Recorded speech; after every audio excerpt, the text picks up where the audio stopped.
Good morning to all. सभी MA final के विद्यार्थियों का स्वागत है।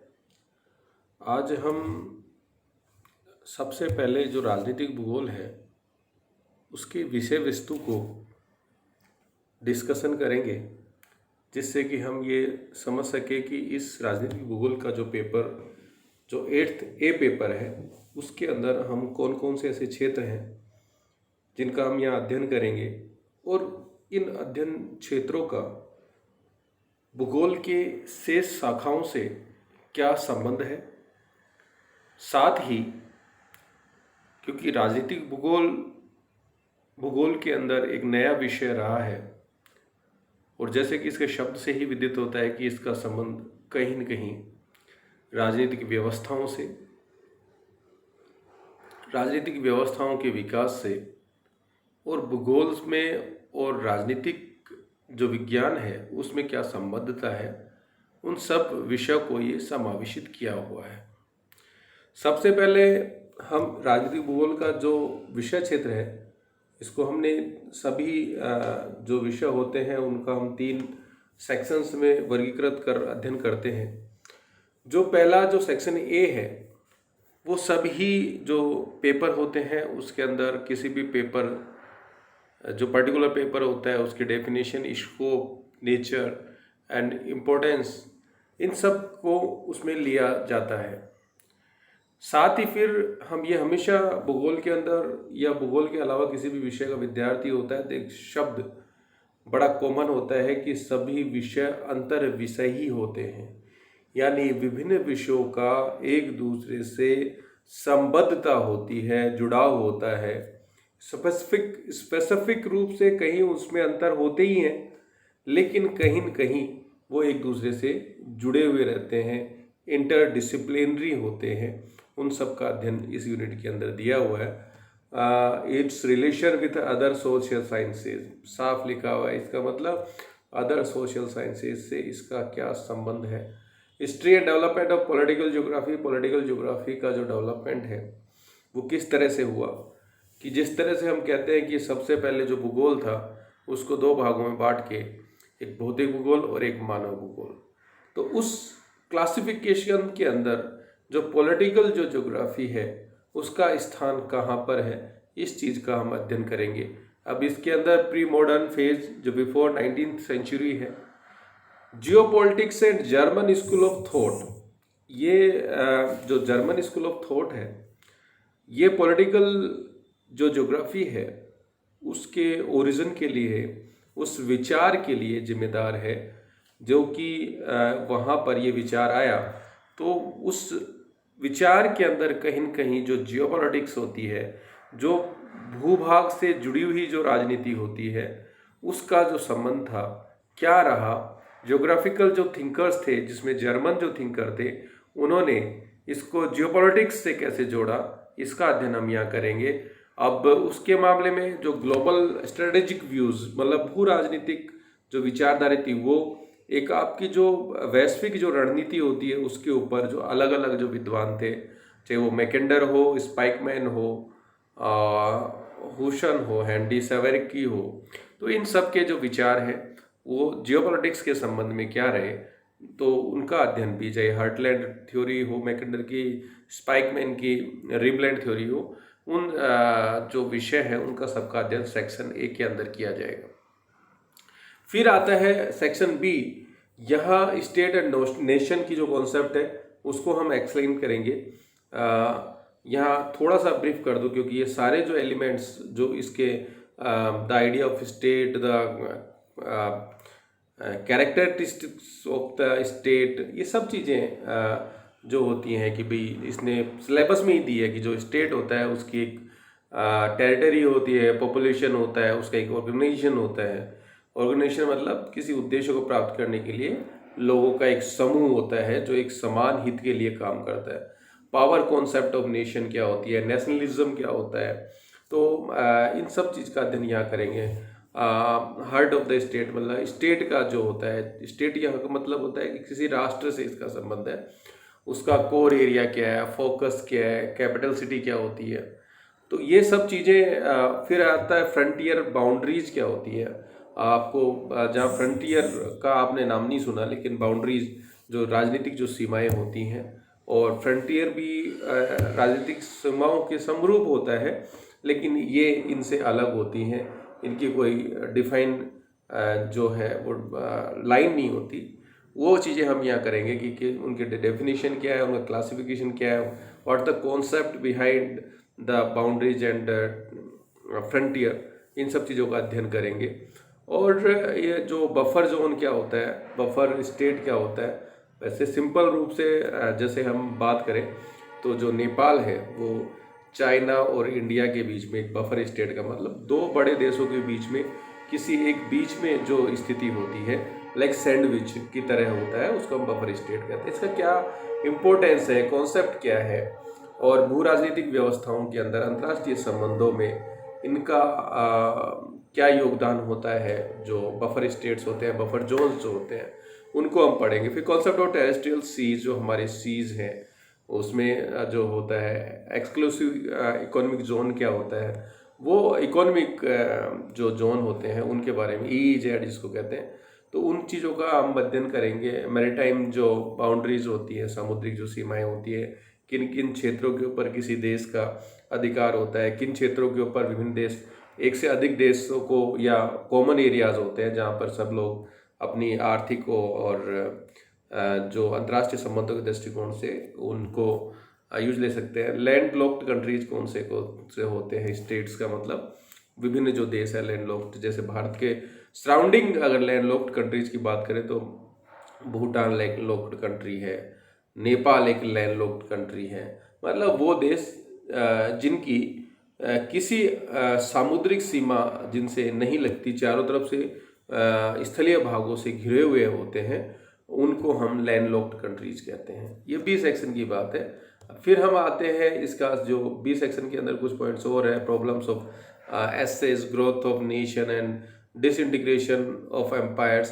किसी भी देश के अंदर उसकी इंटीग्रिटी को बढ़ाने वाले कौन से फैक्टर्स होते हैं, और डिसइंटीग्रेशन के लिए क्या क्या चीज़ें होती है, उन सब चीज़ों का हम फिर आपके यूनिटरी जो एकात्मक और संघात्मक और फेडरल स्टेट्स, जो आप पॉलिटिकल साइंस में भी आपने पढ़ा होगा कि संघात्मक शासन व्यवस्था, जैसे इंडिया एक फेडरल स्टेट है, तो उन चीज़ों का अध्ययन हम यहाँ करेंगे, क्या उसकी विशेषताएं होती हैं, कॉलोनाइजेशन कैसे हुआ, उसी से ये कॉन्सेप्ट कॉलोनाइजेशन आई, री अरेंजेंट नेशनलिज्म, रिसर्जेंट नेशनलिज्म की जो बात की जाती है वो हम यहाँ पढ़ेंगे, और सुपर नेशनलिज्म क्या होता है। ये सब कॉन्सेप्ट कहीं न कहीं कॉलोनाइजेशन से जुड़ी हुई हैं। उसके बाद नेशनलिज्म की कॉन्सेप्ट आती है, फिर से नेशनलिज्म से भी हम जब बियॉन्ड होकर जाते हैं और ज़्यादा चीज़ों को समझने को करते हैं, सुपर नेशनलिज्म की बात होती है। तो ये बी सेक्शन में है। सी सेक्शन आपका कहीं न कहीं आपके जो पॉलिटिकल जो रिलेशंस होते हैं, आपका जो इंडिया फॉरेन पॉलिसी होती है, वो सब चीज़ें इस वाले चैप्टर के अंदर बड़ी इंपॉर्टेंट होती है। पॉलिटिक्स एंड ट्रांसपोर्टेशन, जैसे आपने अभी इन दिनों इंडिया और चाइना के जो रिलेशंस खराब हुए, तो वो पॉलिटिकल कंसर्न है, लेकिन उस पॉलिटिकल कंसर्न से जो हमारा जो ट्रेड है वो कैसे प्रभावित हुआ, ट्रांसपोर्टेशन के ऊपर उसके क्या प्रभाव पड़ा, ये सब जो चीज़ें हैं उनका अध्ययन हमें करेंगे। Geography of foreign aids and economic development, इसके अंदर जो विभिन्न अंतर्राष्ट्रीय जो संस्थाएं हैं, चाहे एशियन डेवलपमेंट बैंक हो, वर्ल्ड बैंक हो, ये जो फॉरेन एड्स देते हैं विभिन्न, उसमें ज्योग्राफिकल क्या कॉन्सेप्ट होती है, क्या वो एड्स उस ज्योग्राफी के अकॉर्डिंग दी जाती है, क्या किसी क्षेत्र की ज्योग्राफी इकोनॉमिक डेवलपमेंट को किस तरह से प्रभावित करती है, इन सब चीज़ों का अध्ययन करते हैं। Emergence of third world block जो होता है, जिसके अंदर जो डेवलपिंग कंट्रीज जो होते हैं, जो थर्ड वर्ल्ड की बात करते हैं, उन चीज़ों का अध्ययन हम यहाँ करेंगे। Political geographical history of India, हमारा जो इंडिया की जो पॉलिटिकल ज्योग्राफिकल पॉलिटिकल जो है उसका अध्ययन करेंगे। हमारी यहाँ पर जो फेडरल पॉलिटिक्स मिलती है उसका हम अध्ययन करेंगे। ज्योग्राफी ऑफ एडमिनिस्ट्रेशन बड़ा इम्पोर्टेंट है कि किसी क्षेत्र की ज्योग्राफी को एडमिनिस्ट्रेशन किस तरह से प्रभावित करता है। आप देखते हैं कि हिली एरिया होता है तो वहाँ पे हिल डेवलपमेंट काउंसिल जैसी समितियां भी बना दी जाती है। तो ये सब चीज़ें इम्पोर्टेंट होती है आपकी जो उस ज्योग्राफी के अंदर जो होती है, जहाँ पे मान लो ऐसे एरियाज होते हैं जहाँ पे फ्लड की समस्याएं होती हैं, तो उस एडमिनिस्ट्रेटिव उसमें अंदर एक अलग डिपार्टमेंट को एस्टेब्लिश कर दिया जाता है। जैसे डिजास्टर मैनेजमेंट सब जगह होता है, लेकिन उसमें स्पेसिफिक चीज़ें कर दी जाती हैं। तो कि ज्योग्राफी एडमिनिस्ट्रेशन को किस तरह से प्रभावित करती है, जैसे इंडिया के अंदर फेडरलिज्म है, 2 टायर सिस्टम जिसको पहले बनाया था, फिर 3 टायर सिस्टम हमने पंचायत राज के बाद किया। तो ये जो है जैसे सेंटर, स्टेट एंड जो डिस्ट्रिक्ट होता है, वो उसके बाद हम नीचे की तरफ पंचायत के ऊपर लेके जा रहे हैं, तो एक 4 टायर स्टेट है। तो ये एडमिनिस्ट्रेशन को रन करने के लिए ज़रूरी होता है। किसी देश का एरिया छोटा होता है तो हम वहाँ पे सेंट्रलाइज जो पॉलिटिकल सिस्टम होता है, एडमिनिस्ट्रेटिव सिस्टम होता है, उससे काम चला सकते हैं। लेकिन इंडिया जैसे एक 7th area wise largest country में हम जो केंद्रीकृत जो प्रशासनिक व्यवस्था है उसके द्वारा संचालित नहीं हो सकते। तो किस तरह से ज्योग्राफी किसी भी क्षेत्र के पॉलिटिकल सिस्टम को, एडमिनिस्ट्रेटिव सिस्टम को प्रभावित करती है।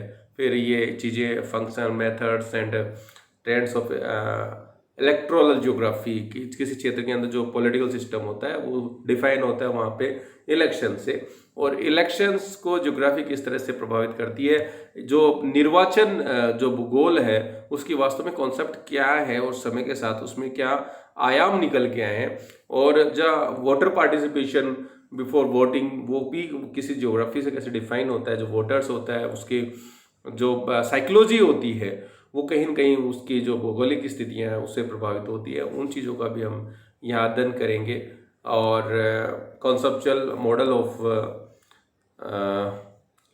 द वोटिंग डिसीजन, उस वोटिंग डिसीजन को किस तरह से को डिफाइन करने के लिए किसी कॉन्सेप्ट के द्वारा हम ऑप्शनलाइजेशन ऑफ कॉन्सेप्चुअल डिसीजन, तो डिसीजन के मामले में भी हम किसी क्षेत्र की जो ज्योग्राफी है वो एक पर्सन की डिसीजन मेकिंग जो पावर होती है उस किस तरह से प्रभावित करती है। ये सब चीज़ें हम यहाँ पे है उनके बारे में हम अध्ययन करेंगे। तो ये मोटा मोटा हमने यहाँ सिलेबस का पॉलिटिकल जो ज्योग्राफी है उसके सिलेबस की बात की। अब कुछ बातें अब हम जो राजनीतिक जो भूगोल है उसकी सामान्य हम बात करें, विकास की हम बात करें, डेफिनेशन की हम बात करें, तो जो भी किसी भी जो पेपर होता है उसकी जो परिभाषाएं होती हैं बड़ी व्यापक होती हैं अलग अलग विद्वानों के द्वारा समय के दृष्टिकोण से, क्योंकि समय सापेक्ष होती है। समय के साथ आपके जो किसी भी विषय की जो दर्शन होता है, जो फिलॉसफी होती है, जो उसकी हाइपोथेसिस होती है उसमें परिवर्तन होता है। तो उसी तरह से राजनीतिक भूगोल जो है उसकी परिभाषाओं में भी समय समय के ऊपर परिवर्तन देखने को मिले। लेकिन एक चीज़ आपको जब यहाँ विषय के अंदर हमने सेक्शन 1 के अंदर देखा कि राजनीतिक भूगोल के दृष्टिकोण से जो जर्मन स्कूल थी, जर्मन स्कूल्स मतलब जो डिपार्टमेंट्स जो होते थे वो यूरोपियन देशों में उन डिपार्टमेंट्स को स्कूल्स कहते हैं। तो वहाँ का जो भूगोल डिपार्टमेंट था उन्होंने इस ज्योग्राफिकल जो पॉलिटिकल ज्योग्राफी है उसके ऊपर काफ़ी काम किया, जिसमें विशेषकर जियोपॉलिटिक्स जो कॉन्सेप्ट थी, जो भूसामरिक जो संकल्पनाएं थी उसके अंदर बड़ा उनका योगदान रहा। और आपने रेडजेल का नाम सुना होगा, तो उन्होंने सबसे पहले 1897 के अंदर एक बुक लिखी थी पॉलिटिकल ज्योग्राफी, जो आपने ह्यूमन ज्योग्राफी के अंदर पढ़ा होगा।